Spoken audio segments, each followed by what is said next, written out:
Ce que j'ai beaucoup aimé dans la sophrologie, c'est ce postulat que tout le monde a les ressources.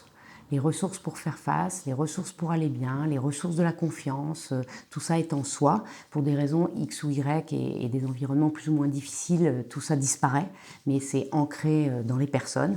Et la sophrologie a cette capacité à faire ressurgir ces ressources. Et je suis toujours émerveillée quand ces ressources ressortent et que les personnes sont stupéfaites de constater que voilà, elles avaient oublié ou elles étaient plus capables de mobiliser ça.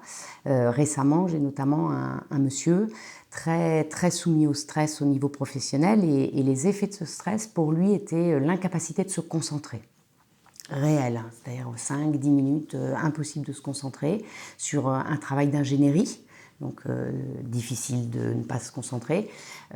Et puis en travaillant avec lui et en le faisant s'exprimer sur ce qu'il aimait, sur ce qu'il passionnait dans la vie, sur ses ressources justement, il m'a avoué faire des échecs tout le week-end.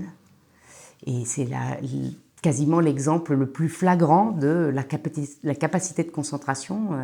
Elle n'est pas perdue en fait. Cette capacité de concentration, elle est là, elle existe, sauf que dans le contexte du travail, lié au stress, elle disparaît et il n'arrive plus à la mobiliser.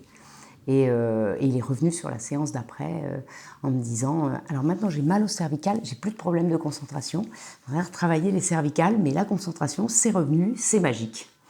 Et ça fait toujours énormément plaisir.